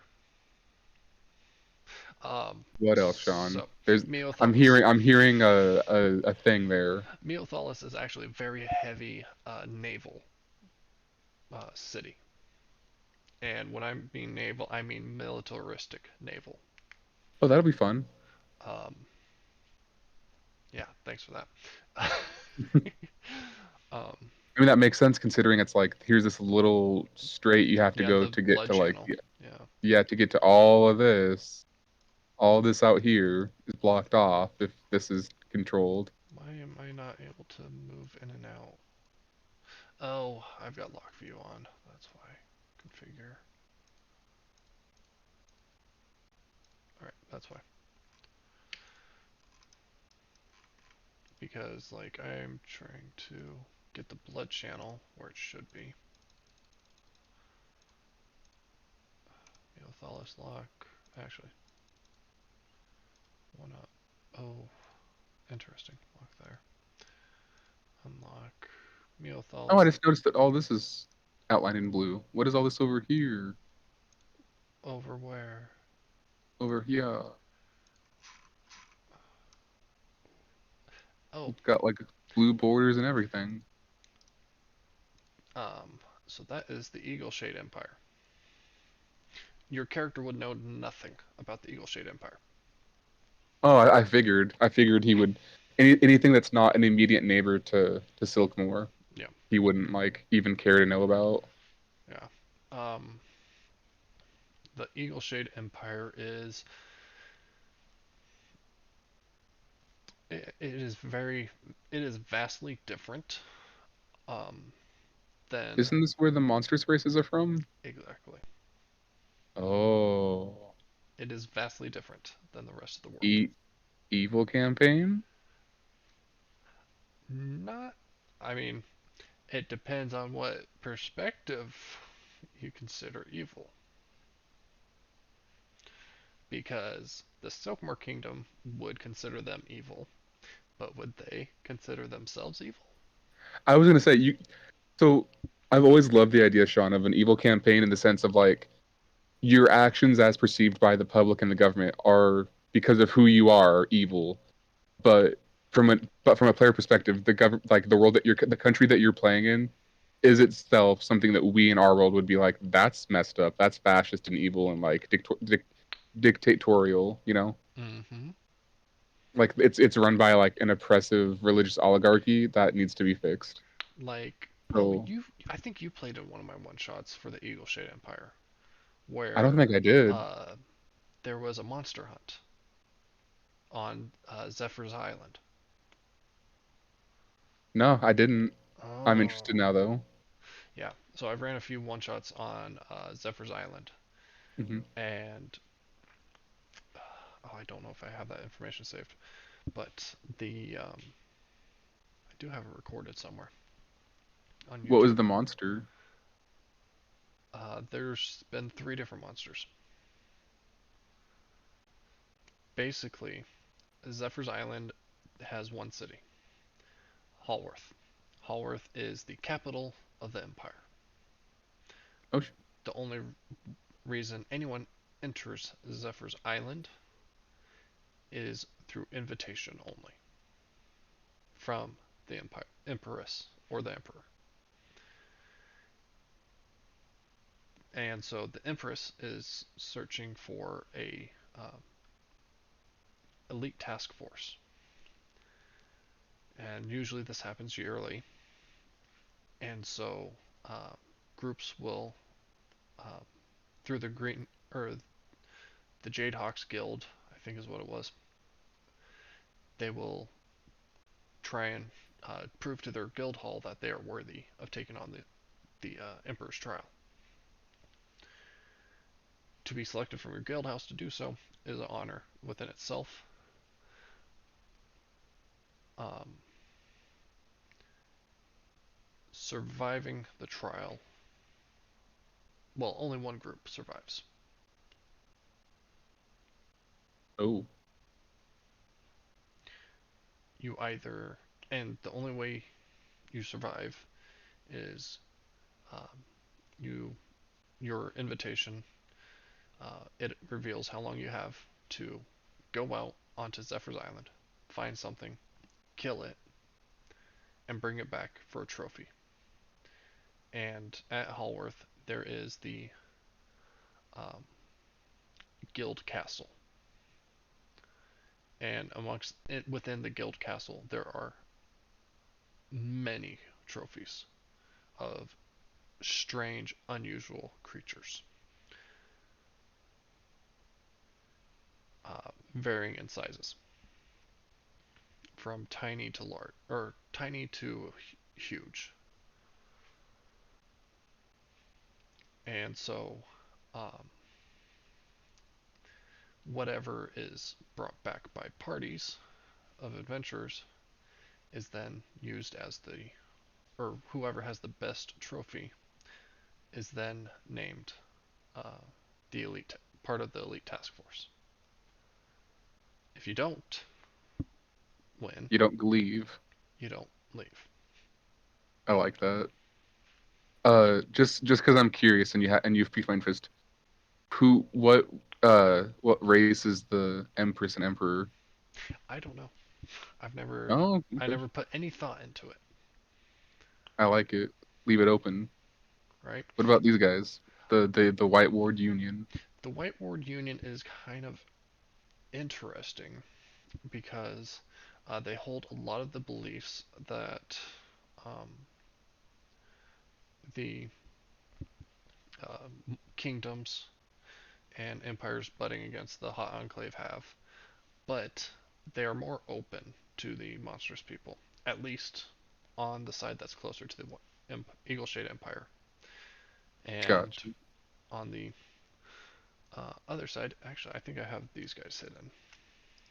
Let me just, there you go. A You also have that empire down there, the Bone Mirror Empire.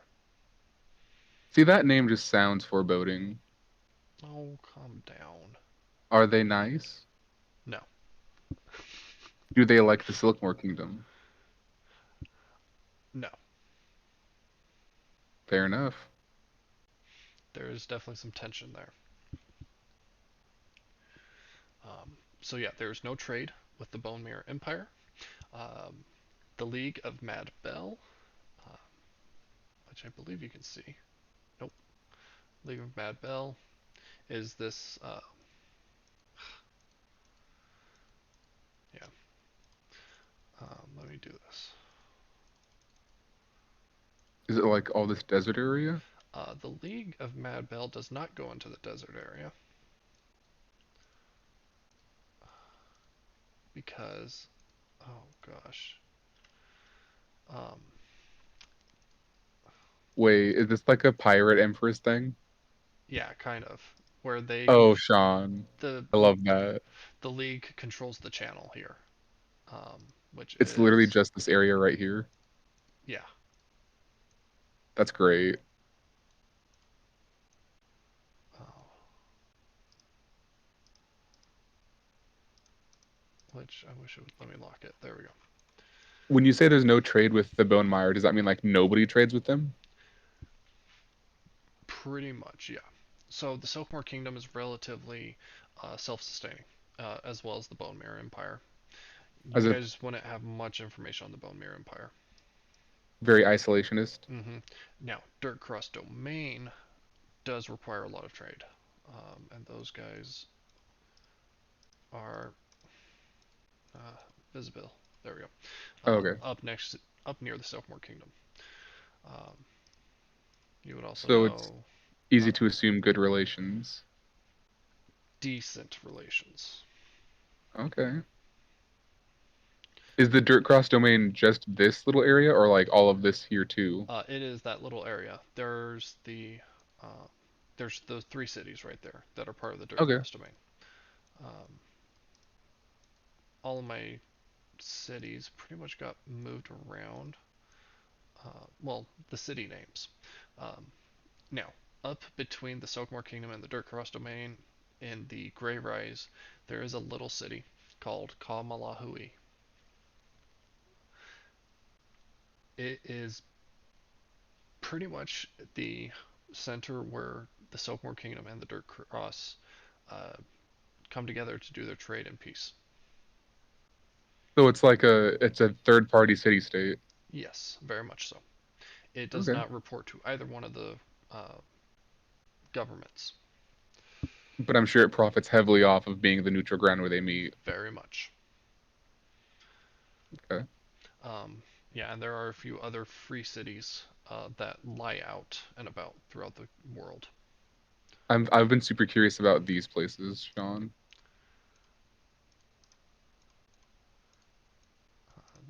These It's places. giving edge of the world vibes. Why is that? Oh, I wonder what with a name like Necroburrow, who could guess? Or Nightthorn? Honestly, I Hmm. left it up to the name generator and let it be. Why do I feel like the undead is a problem up here? Um, it's just pure survivability out there that's difficult. Gotcha. Now, the White Ward Union, they have a bit of a problem down to the south Wait, they have a problem with undead? with things. Okay. Now, do the people up north also have that problem? Maybe. Maybe they have a different one. But considering we're not doing a campaign with them too much, we'll have to find out another time. Right. So the three campaigns I did have a pitch for: the Silkmore Kingdom, which is the one you chose. Hmm. I had the Eagleshade Empire, which I kind of gave you that one again right now. And then the third one I have was out of Kamalua. Freaking Hawaiian names. Basically, that means peace. So it's the City of Peace. Um, that one, that one would have required travel to multiple places. You would have visited the Silkmar Kingdom, the Dirt Cross Domain, and a few free cities.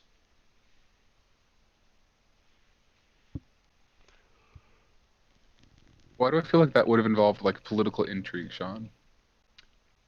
That one would have included a lot less political intrigue than the Silkmore Kingdom. Really? Mm-hmm. Okay. I gotta be honest.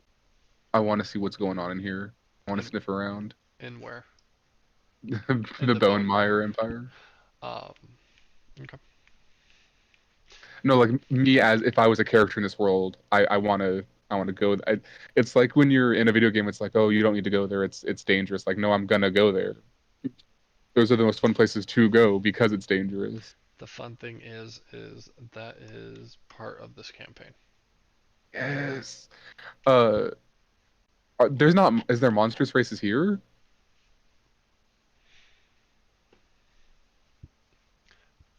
in the Bonemeyer? With how monstrous races are treated this far away from the Eagle Shade Empire, uh, not really. I mean, there are um,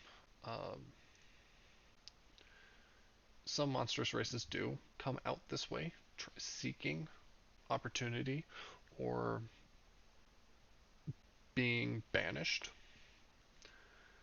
But it's usually not something that if they have other options, that they're gonna do. Yeah. So let's see here. Dirt Crust Domain. Uh, you're gonna find mostly humanoids in this ended, but you might also find centaurs, earth genasi, or half orcs. Um, Okay. League of Mad Bell. You're gonna find humanoids, warforged, no ascended, or no Asimars. Aarakocra, some dragonborns, furbolgs, elves, genasi, so air, fire, and water. Goblinoids, grungs, kobolds, lizard folk, Lukatha, tabaxi, turtles, and tritons. Basically, anyone and everyone, as long as you're not lawful good. Mm-hmm. In the Bone Mirror Empire, you're going to find humanoids. What? Uh, So is that the same thing as the Silkmore Kingdom? Sophomore Kingdom is humanoids, ascended, and then sea elves around Meothalis and Fin Alari, And this is just straight humanoids. straight humanoids. So like no elves? Well, elves do follow under humanoids. Oh, okay. Um, Why so do I feel like as like so humanoids: mildly dwarf, conservative elf, gnome, Silkmore? Goliath, half elf, halfling, human. Okay. I was gonna say why do I feel like as morally conservative as the Silkmore Kingdom is, the Bonemeyer is just like you don't want to be there. They're gonna treat you like garbage if you're even like slightly not what they are used to. Think Nazis.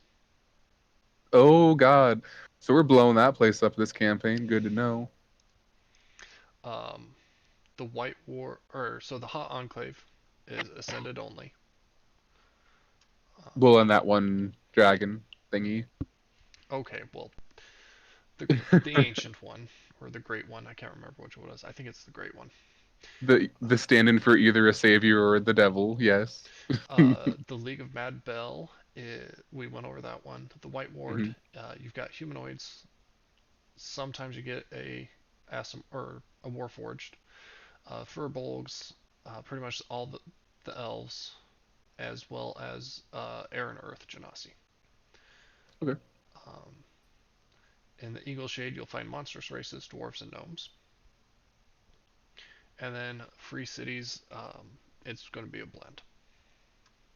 And I'm guessing that these are all free cities. Yeah, just unnamed for the most part. Yeah, so if it has a white name, it's a free city. Actually, let's do this. I got you. And the names of the cities Holy match the cow. name of their country. Yeah, I have too many freaking names on this map.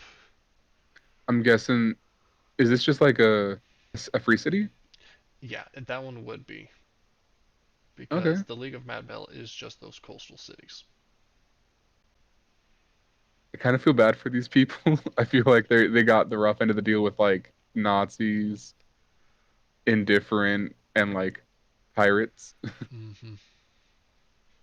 Yeah, it's definitely a unique situation for them.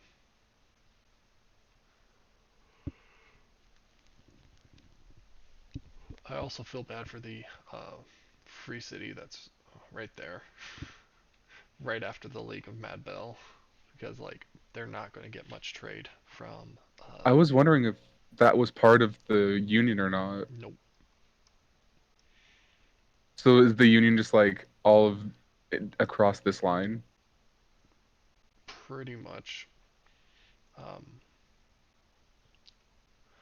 I mean, like these two upper cities of the union don't really interact with the rest of the union, just because like they don't have to deal with the stuff from the south. These two? No, those are part of free cities. Oh, these two. Yeah, those two. Gotcha, gotcha. But, um, but yeah, that's the world as it's coming about. I like the world so far, Sean. I really do. Awesome.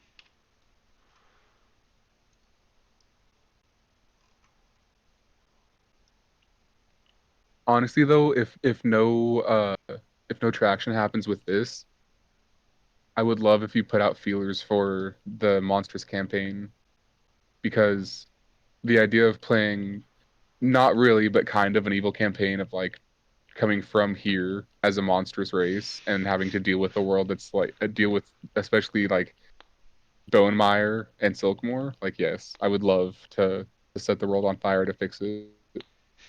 Right. Um, I definitely have some fun adventures planned with the uh, Eagle Shade Empire if a party does happen to become the um, elite task force, because that one it is it has a deadline to get to um, the invitation, Right. and so if you don't get the invitation, well, better luck next year. It definitely sounds like with them being a special task force, it definitely sounds like it's a group of people that are being sent outside of the borders to handle things. It is, you know, and not in polite ways. Oh no, I fully expected it to be like they when they show up, heads literally roll and then they leave. Yeah,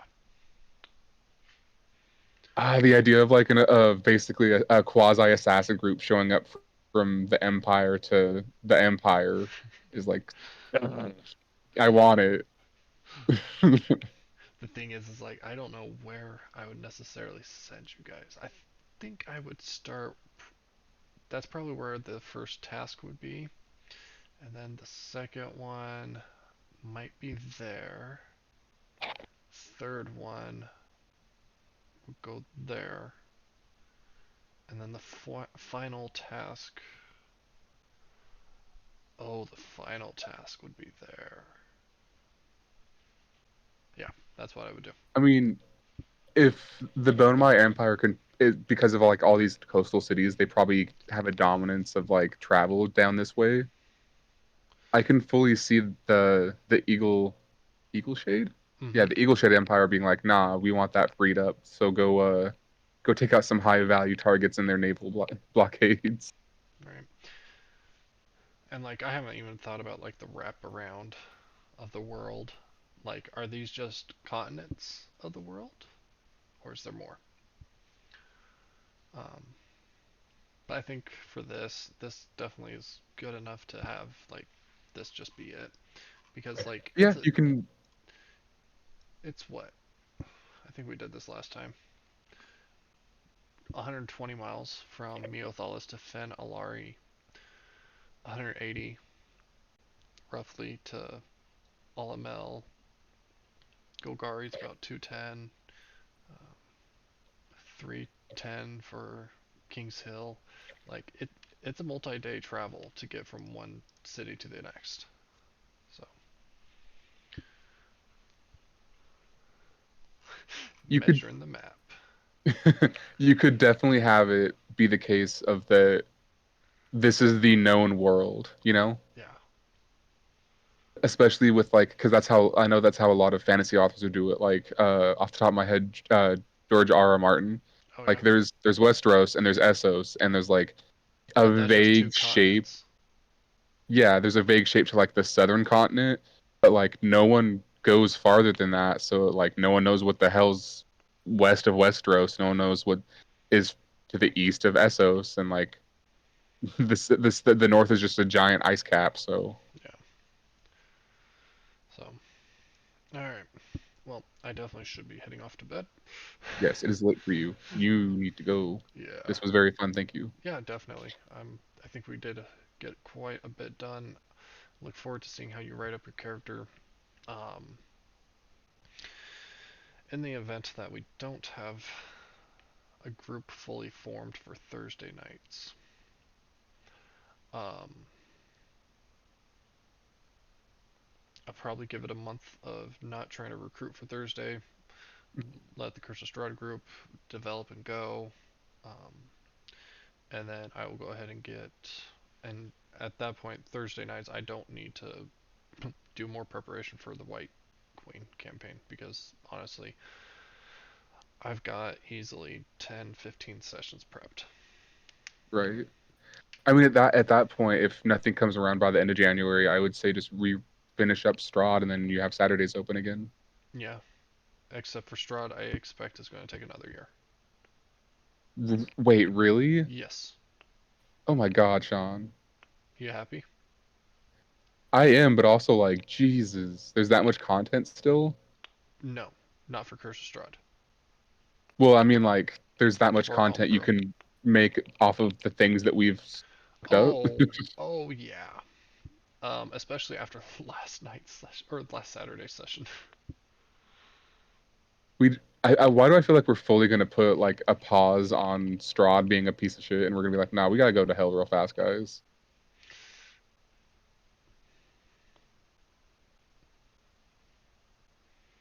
You realize that depending on how much we screw around, you might have to like make Strahd more deadly, right? So his stat block is a CR 15. There are three What's ways. There are three ways you can run Strahd. You can run him as a CR 15, hmm which is challenging to do. You can run him as a CR 10, which is very lazily, which is what my brother did. Or you can run him how I'm going to run him, like a CR 20. Sean. That's the campaign. That's Sean, what we're aren't doing. ancient dragons CR20? Some, Sean, aren't some avatars of like gods CR20? some. Sean, are we gonna be high enough level for a CR20? You guys are going to be fine fighting Strahd. You say that, but we are going to hell. Someone could die. We could reset like the entire about like structure of the group.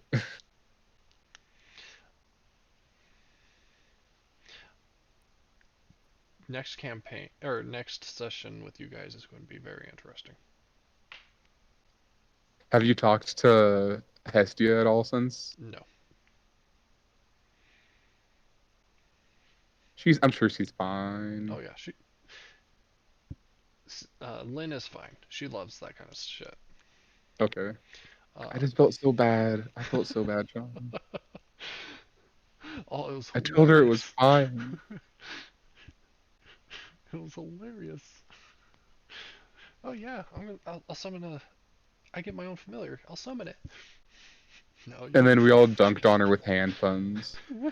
Oh, they did that to Arlen, in the Amber Temple. So it comes around. You'll get your chance. Okay. It seriously does come around, because like Arlen, he got hit with dead wife puns, bad. I mean, he still gets hit with dead wife jokes. Oh yes, but no, this one was like 30 minutes of just straight ripping them. Oh God. Yeah, so for this one, for us to get a little handsy with Hestia's wasn't bad. So